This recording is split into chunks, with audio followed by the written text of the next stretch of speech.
नमस्कार, माझं नाव Sheela Santosh Gunjavate, silver director of Riyansh multi dairy private limited. या विद्या मॅडम आहेत. यांना मी काही दिवसापूर्वी अमृत ज्यूस दिले होते आणि अमृत ज्यूसचा मिरॅकल रिझल्ट त्यांना कसा आलेला आहे ते आपण त्यांच्याच तोंडून ऐकूया. तुमचं नाव सांगा. नमस्कार, मी विद्या हरिश्चंद्र धुमाळ. ॲक्च्युली खरं तर हा रियांश अमृत ज्यूस आम्ही घेतलं होतं माझ्या गर्भाशयाच्या गाठी कमी होण्यासाठी. आणि मागच्या वर्षी एप्रिल महिन्यामध्ये आम्ही हे रियांश अमृत ज्यूस घेत होतो.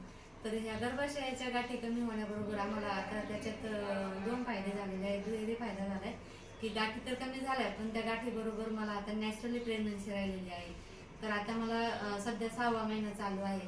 तर नॅचरली प्रेग्नन्सी राहिलेली म्हणजे हा फायदा म्हणायचं कारण मला पहिली नॅचरली प्रेग्नन्सी राहिलेली नाही आहे. मला पहिला 2 वर्षाचा मुलगा आहे आणि त्या मुलासाठी आम्ही 5 लाख रुपये टेस्ट ट्यूब बेबी केलं आणि टेस्ट ट्यूब बेबी करून 5 लाख रुपये खर्च केले. तेव्हा आम्हाला ते